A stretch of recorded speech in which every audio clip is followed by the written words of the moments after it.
Aw, come on, Pete. Don't tell me you're afraid of camping in the woods.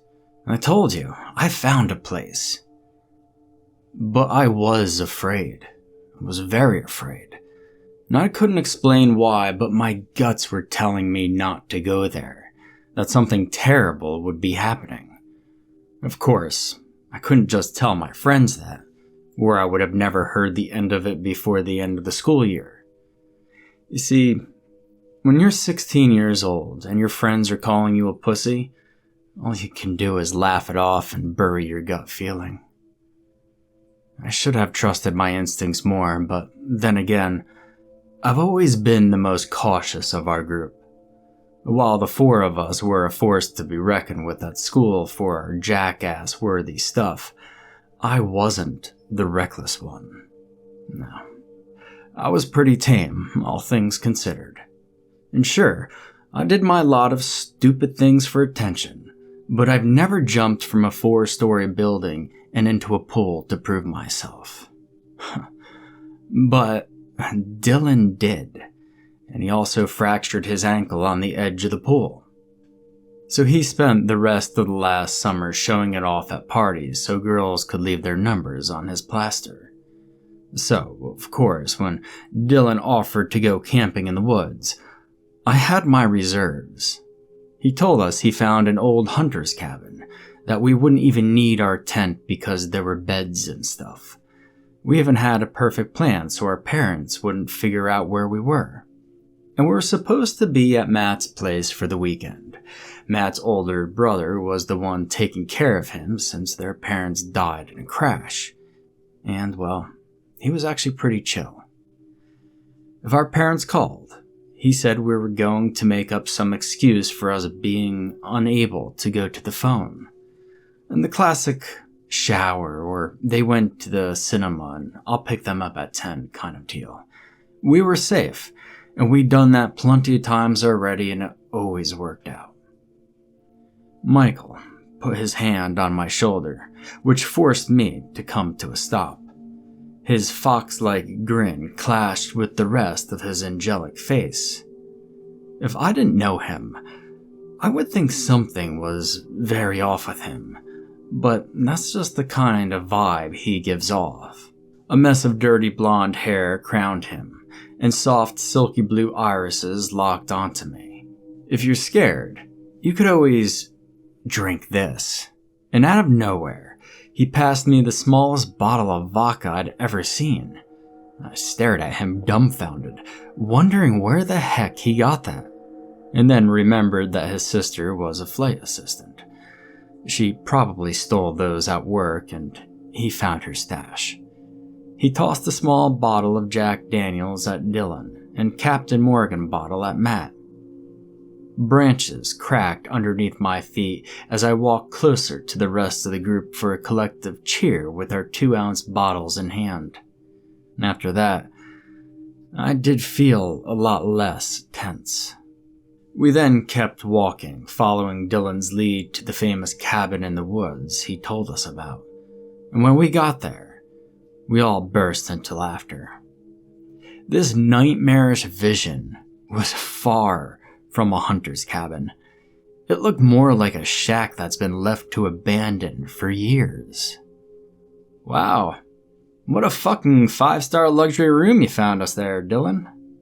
Michael laughed even louder as he slammed his fist into Dylan's shoulder, and Dylan kept smiling like an idiot before he finally defended his point and told us it was better than a tent. We all agreed to that. Even if it didn't look clean and all that solid, there was a roof and, well, if it rained, I definitely preferred to be under there than in a tent. We finally entered the shack and the stench of mold and something else assaulted our noses. The place was gross, and I was pretty sure by the end of the weekend, that smell would be stuck to my skin and hair forever. Still, it was somewhat okay. Better than that. It looked a lot bigger than from what we've seen on the outside. I even thought my eyes were playing tricks on me. Dylan smiled. "Isn't this cool? You guys didn't expect it, did you?" No, we certainly didn't. I'm not extra at math, but I'd say the inside of this place looks at least 3 times the size of the shack we saw on the outside. And just for good measure, I went out again to stare at the shack and then back in. It was like we opened a portal to another dimension. It just wasn't possible. However, the inside was just as run down as the outside. Everything was covered in dirt and dust, and there was even rust on the walls. I didn't even think it was possible for a wall to rust, but apparently it does. Or maybe it's old blood. The color seemed a bit too orange to be blood, but what did I know about blood, really? I never even paid attention in anatomy class, let alone listen in my biology classes. Anyway, once we were all in, we started walking toward the back, hoping to find the rooms quickly. Oh shit! The breaking noise that followed us had us all spinning around to see that Matt's legs had passed through the floor, and he was clinging to the edge stupidly. And within a minute, we were on him, lifting him up. After making sure he wasn't hurt, we teased him about his tire, and he told us to shut the fuck up. Matt was a little rounder than the lot of us, but he told us it was because of his medicine. Matt's epileptic, and while we didn't believe in the correlation of his belly and his medicine when he told us to shut up, we did laugh quite a bit harder. Once the moment passed, we decided to stay close and stalk down the corridor to find the rooms. Most of the doors were locked, and we could probably break through them easily, but we decided against it when we finally found one large enough for all of us to put our sleeping bags on the floor. The smell of dust was still strong in the air, but at least that metallic rusted scent from earlier wasn't as strong here. Dylan got a camera out of his backpack and told us he wanted to film something for YouTube here. Maybe they could pretend this place was haunted and stuff. He turned the camera on and presented himself, then us, and made a pretty professional presentation of the place. We all knew about Dylan's YouTube channel, but it's not like he was popular. He had maybe 60 followers, and that's because of the video of him breaking his ankle. And probably 40 of the followers were from our school, but, well, we'll let him do his thing. A loud crash coming from where we entered shook the entire shack, and I don't know if I could still call this a shack though, considering the inside was probably as big as any chalet I'd ever been to. There was a large kitchen and dining area, a living room, and at least 4 to 6 doors in the corridor, which suggested at least a bathroom and 3 rooms. And as we dashed down the corridor, we quickly realized that the front porch had casually decided to detach itself from the rest of the shack, which had forced the structure to lean forward and debris from the broken ceiling to fall in front of the door. Considering the size of the beams, it'd probably take us hours to move them out of the way until we would be able to get out.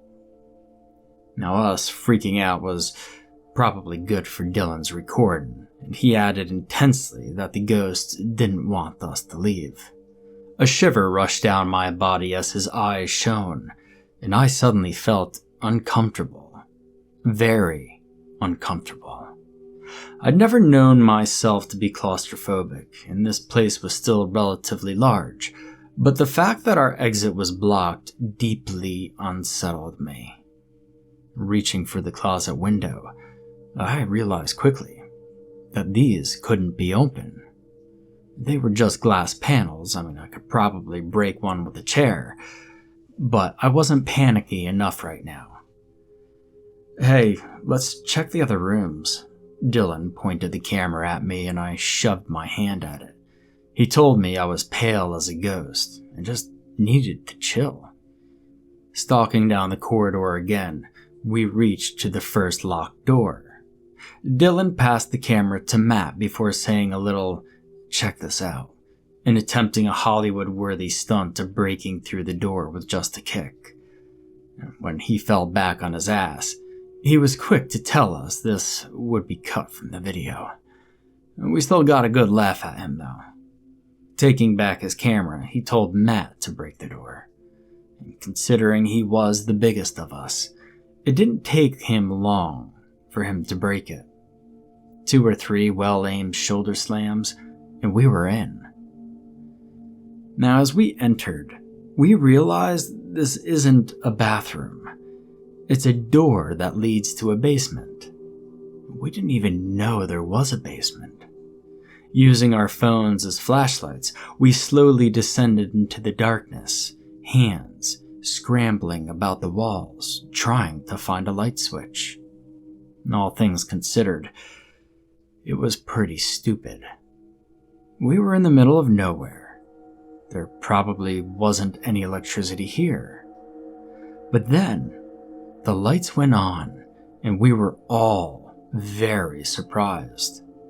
Unfortunately, even with the lights on, Dylan's camera still knocked something from the nearest surface, and the sound of shattering glass was the next thing we heard.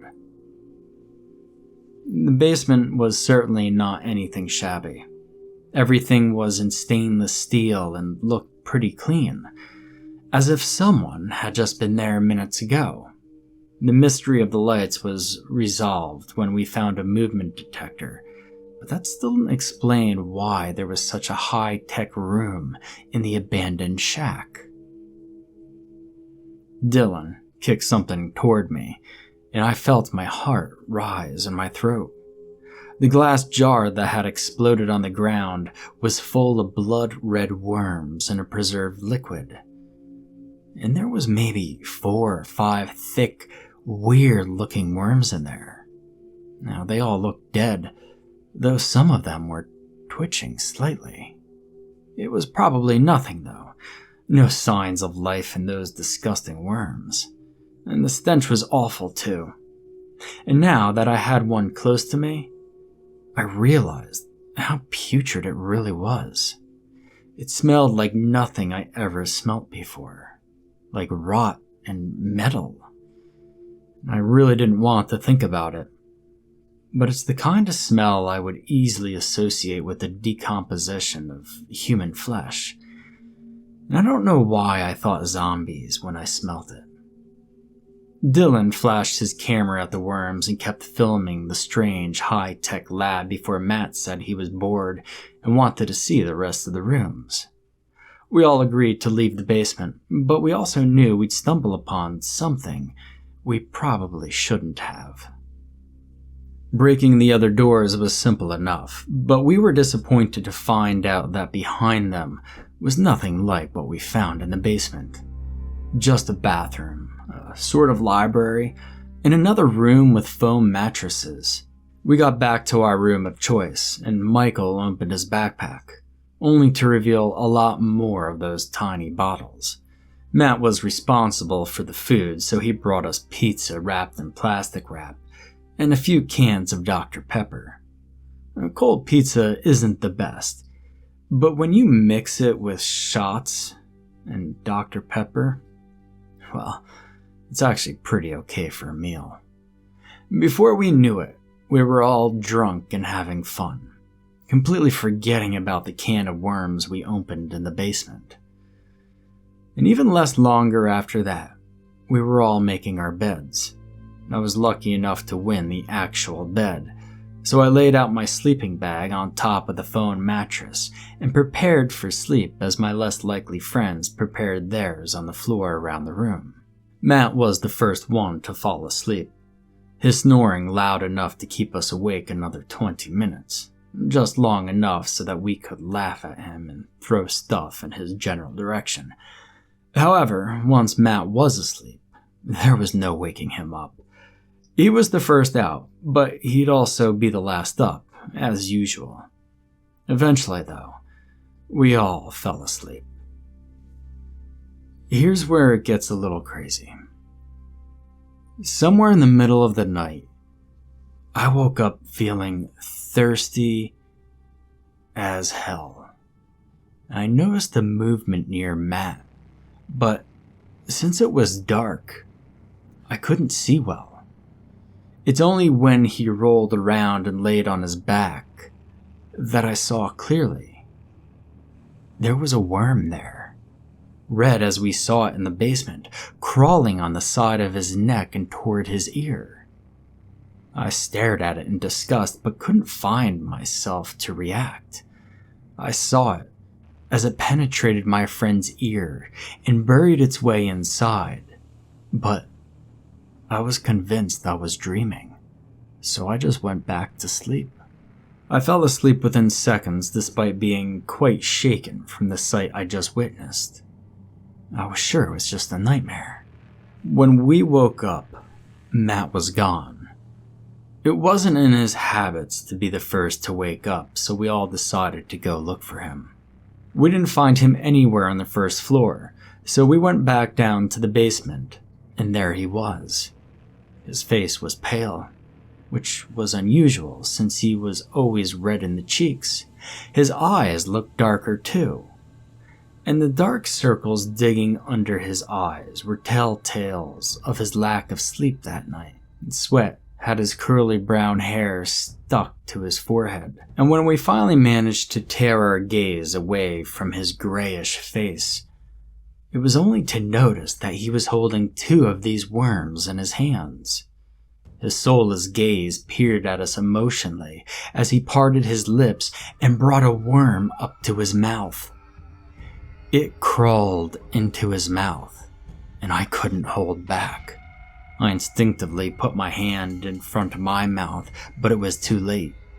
The alcohol and cold pizza were making their way back up, no matter what I did. Now, Dylan and Michael were rooted on their spot, completely frozen, unable to say anything. And Matt brought the second worm to his lips, and Dylan finally reacted. He dashed towards Matt and slapped his hands, making the worm fall down to the ground. I don't know if he knew what the hell was going on, but he stomped down on the worm, which emitted a loud, shrill noise as it was crushed under Dylan's foot.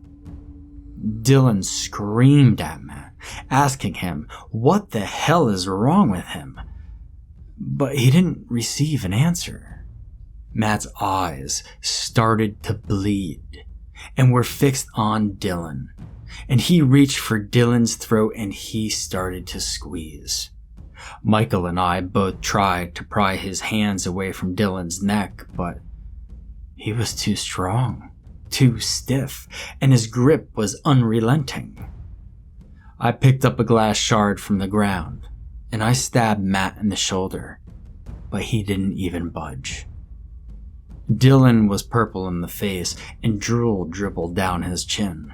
I saw him as he passed out, and his life escaped him.